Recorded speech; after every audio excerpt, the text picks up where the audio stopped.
Okay, so we are getting close to, I'd say, almost finishing this quilt in the hoop quilt that I've been experimenting with. And I have come up with a modified technique for this after all of my experimenting. So one of the first things I would change going forward is I would piece the entire quilt top just as if I would be piecing it for a long armor to quilt. However, I would add an extra 5 inches of fabric to each border, either by basting or chain stitching scrap fabric to each border, or by just cutting each border 5 inches wider. So if my original quilt top was 60 by 90, which that's what this one is approximately, then my total quilt top with the scrap border or with making my borders wider would be 70 by 100. So instead of 60 by 90, it would be 70 by 100.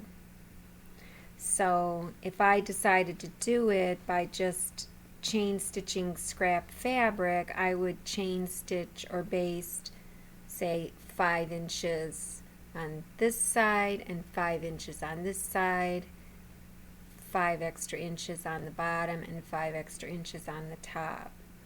And if I were going to just make the borders wider, same thing. I would just add, instead of this being like cut to say 4.5 inches, I would cut it to 9.5 inches. So 10 inches to make it easy.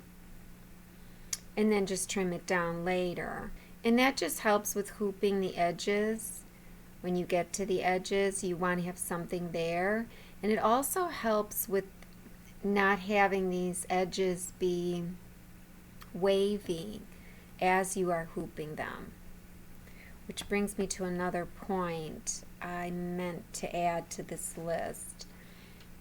I was actually making my hoop tighter than I needed to be throughout this entire series.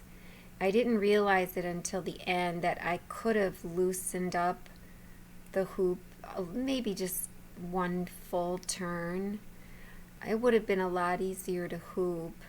So that's another thing I would change going forward, because it's such a quilting designs are not dense designs, so they're not going to put a lot of stress on the hoop, and there's not going to be any movement or anything like that. So you don't really have to struggle with hooping. And I think you might have noticed towards the end of my series that I stopped putting double-sided tape on the top edge of my hoop. So if this were my hoop, then, and I think you can see this picture, the top edge of the hoop did not have double-sided tape anymore. It just made hooping easier because I was able to put the bottom edge in, then give the top edge a slight tug, and then push down the top right corner, and then the top left corner, and then recess the hoop. It was just a lot easier that way. And then the next thing I would change going forward is I would use a full piece of backing instead of, just adding my backing as I go. That really wasn't necessary because I did an experiment of using an entire backing and the quilt top and then just adding my batting as I go. So you can still piece your backing, or you can use just a wide back type of backing, but either way, piece it or cut it all as one piece and then put it together with your quilt top just as you would normally do for a long armor. And you'd want to add about 12 inches to the width of your total quilt top, and then add 12 inches to the height of your total quilt top for the backing. So when I say total quilt top, I mean the measurement that you got after you added your extra border. So if your original quilt top was 60 by 90, that's your original quilt top. Then when after you added the borders, the extra borders, your total quilt top is 70 by 100. And so then your backing, you want to add 12 inches to your total quilt top. So that would be, that would be 82 by 112 for your backing. And then, because you always want your backing to stick out a little farther than your batting. So for the batting, you want your batting to be, and this is just the first piece of batting. I'm adding the batting to just the center horizontal row of my quilt. It's not a row, it's a center section of my quilt. And you want your first batting, so I'm going to call this the center batting, to be the total quilt top plus 10 inches. So it would be 80 inches wide by, you can go with 48 inches tall, just for the center batting. The batting that you put on after the center batting cannot be 48 inches. It has to be basically half of that minus whatever free batting you have left.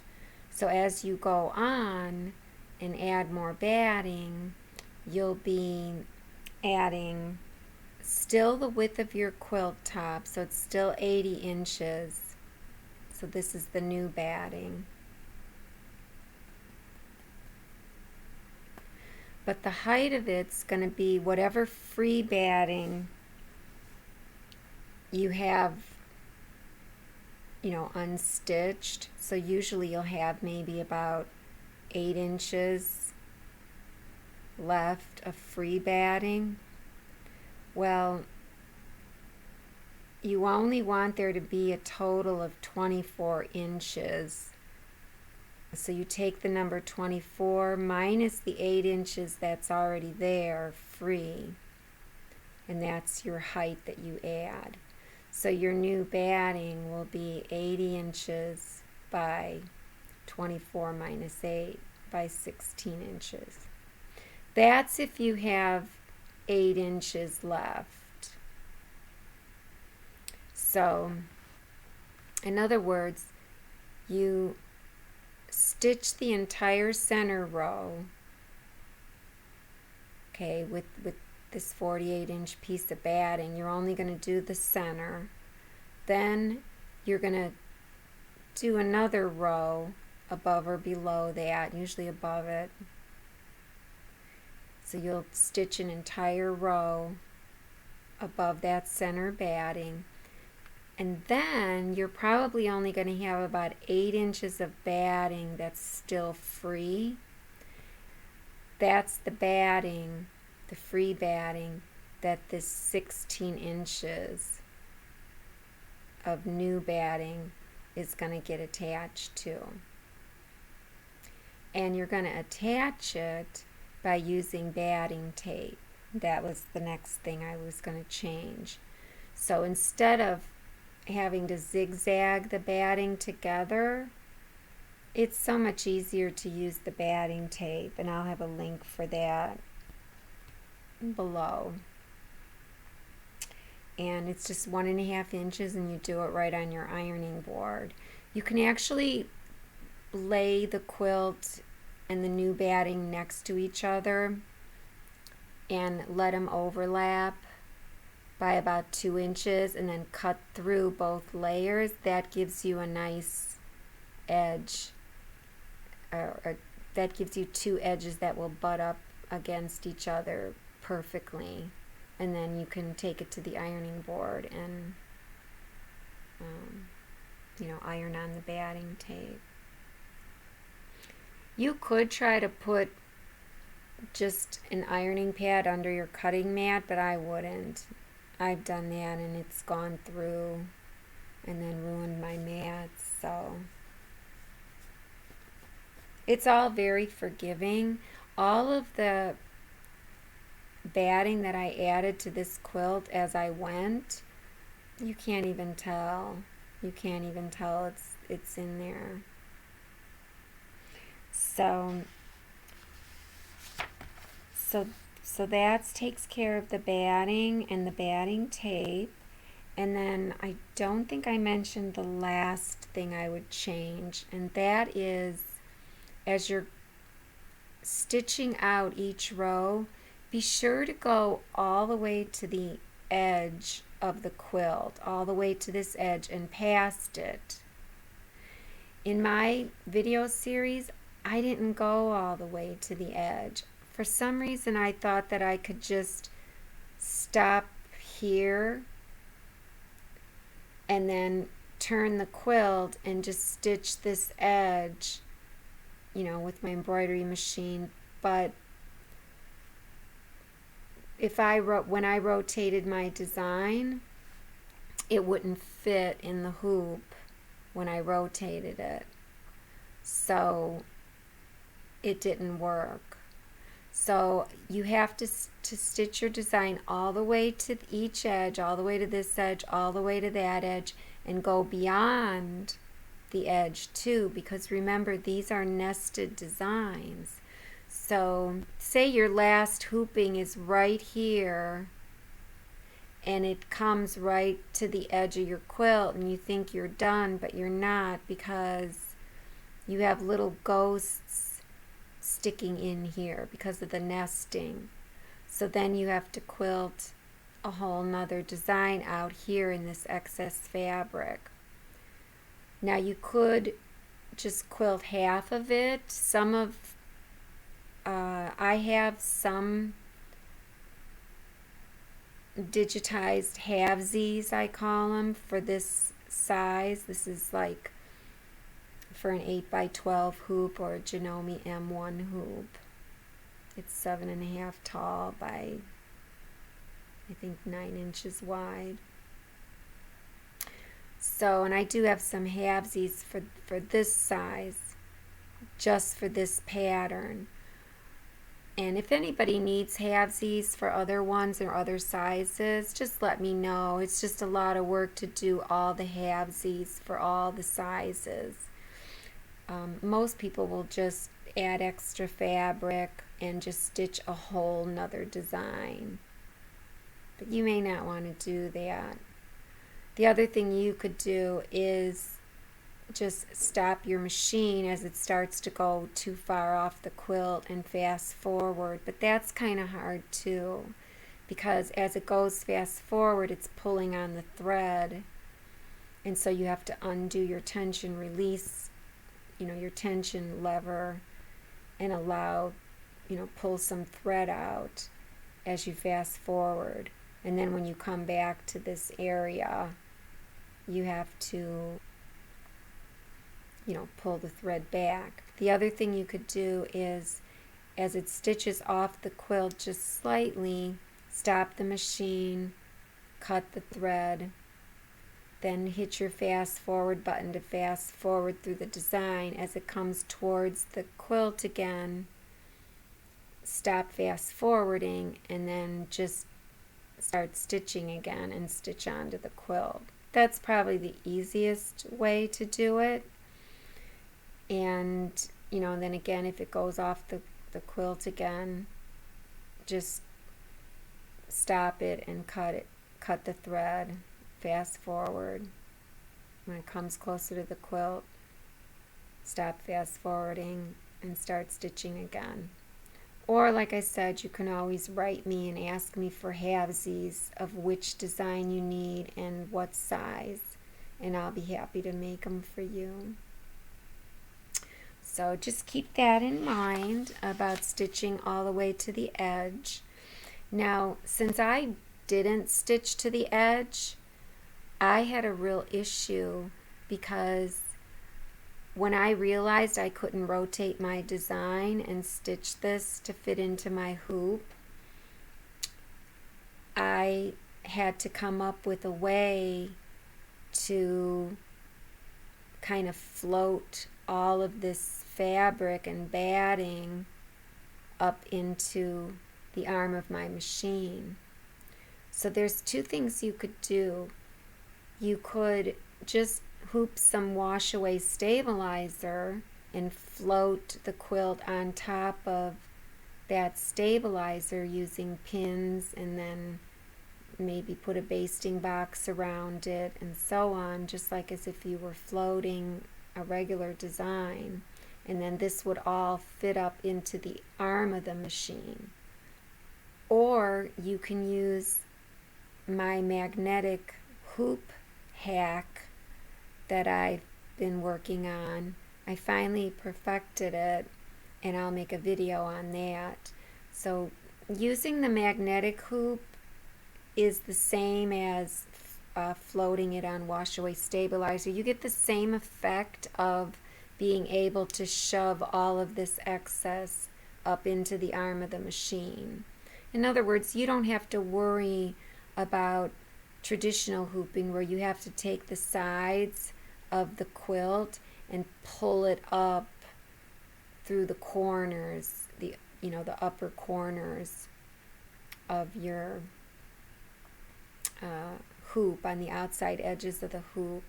If you recall, I like that about hooping because pulling it up through those outside edges of the hoop, it really provides a lot of stability for the hoop. It takes a lot of pressure off the hoop and provides stability for the whole stitch out. However, when you have all this batting, you can't pull up all that excess fabric through those corners. It's just too much batting. So just keep an eye out for my magnetic hoop hack, or just use water-soluble stabilizer if you get into trouble and need to come back to the center of your hoop. Because who knows, you could be stitching along and adding batting as you go, and you might look at your quilt and say, oh my gosh, how did I forget? I forgot to hoop something here in the center. And then you'll have to do, either the water-soluble stabilizer or the magnetic hoop idea. And the reason I don't use aftermarket hoops is because, one, you lose stitching area. Two, you really run the risk of hitting your hoop. And I've hit my hoop before with aftermarket hoops, and I'll never do it again. It's a nightmare. And it's just very stressful. I like having a hoop that the machine knows. Now, if you have a brother machine that's very expensive, you can get a magnetic hoop that's made for the brother machine. But who can afford that? I certainly can't. So I'm just stuck with what I have. I did want to show some close-ups of the back of the quilt, and it's just beautiful. As you can see, it looks like it was stitched by a long armer. You don't see any tie-ons or tie-offs. There's no loop-de-loop coming and trying to meet another loop-de-loop with an awkward tie on and tie off. You don't see any of that here. It's just so beautiful. I love the way they just nest into each other. And you can see here's the applique, one of, two of the hearts here. Here's another heart. Here's that original applique where I digitized my quilting design and then cut a hole for the applique. That was hard. I did that twice. I did it up here. So then going forward, I didn't do it that way anymore. I just quilted the row and then put on my applique later. You can see this applique kind of, it's stitched over this quilting design, but it looks great. I mean, it's beautiful. Everything is so light and airy, and this quilt is going to be nice and soft, not bomb-proof. You can't even tell where I added batting, where I butted it up. Now down here you can see that this is where I pieced more backing on. And I don't know if this is a different color of backing that I used or if it's part of, my photography. I wasn't real particular about my backing since I was just experimenting. But then as I went through this process, I was falling in love with this quilt. And just gorgeous. You can't see any of my starts or end points. And remember, my starting and ending points, they do have a tie on and a tie off, but they're also buried. The threads are buried as well. So this will never come apart. And it's no different than someone who does custom quilting. They start and stop all over the quilt. And I've noticed a lot of them don't even bury their threads. They make a tie on and then just cut it flush. I just can't bring myself to do that yet. I don't know. Here's another backing shot. So,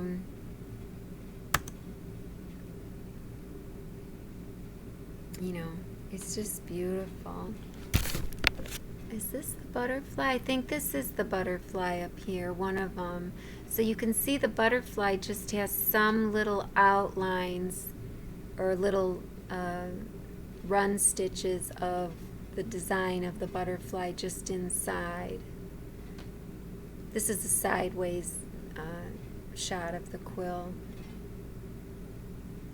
So, and one thing I did want to mention, I forgot to mention, is my applique, when I tacked it down with the iron at the machine, I just tacked it like here and here, not all over, maybe down here.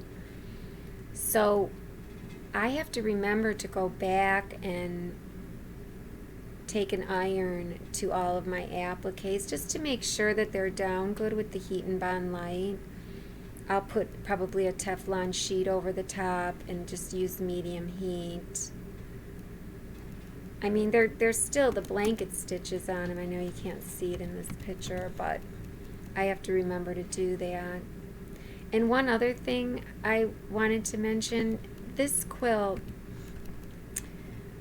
I really started to fall in love with it when I started adding these other colors and designs, which made me hate this color, this dark wine color and the blue, and I don't like this. So I might just use my magnetic hoop hack technique and add more applique on top of the blue. I did add it onto a lot of the red here, you can see, to try to get rid of some of this red because it clashes with the new red that I bought. Because, I bought the new red online and it didn't match. So, and that's the beauty of this whole process and this technique, is that I can now go back and just add more applique anywhere I want in here to cover things up, because I can use the magnetic hoop technique, or I can use water soluble stabilizer just to get it on and float this excess. I don't even like this right here. I might cover it up with something. We'll see. I think that's all that I wanted to add about the changes I would make. Now, I do have a PDF that I've created with the full instructions on the entire quilt and the hoop technique that I've devised here. It will be on the quilt and the hoop page at wequiltstudio.com. The full URL is wequiltstudio.com/QITH for quilt and the hoop. And I also will have a PDF of how to do applique on your quilt. It's just like a separate PDF. It shows embroidery, all the settings and so on that I'm using for the appliques. So, I hope this was helpful. I know it was quite a long process of experimenting, but I think it's going to be a good method. And I will try to make another quilt soon. I'm thinking about just buying a whole cloth quilt, because to be honest, I enjoy the decorating and the quilting more so than the piecing. I'm an embroiderer down deep, and I love the designs. I just love the designs. Anyways, enjoy. Feel free to contact me anytime. On Facebook, I'm Lisa WeQuilt, and you can email me at wequiltstudio@gmail.com, and feel free to go to my website, wequiltstudio.com. I do give individual one-on-one Skype lessons to anyone who needs help with digitizing, embroidery, even now this quilt and the hoop method. If somebody needs a one-on-one lesson, you can always sign up for those on my website as well. And also, I'd love to have you subscribe to this YouTube channel. I just love making content to help people in their journey. All right then, thank you so much.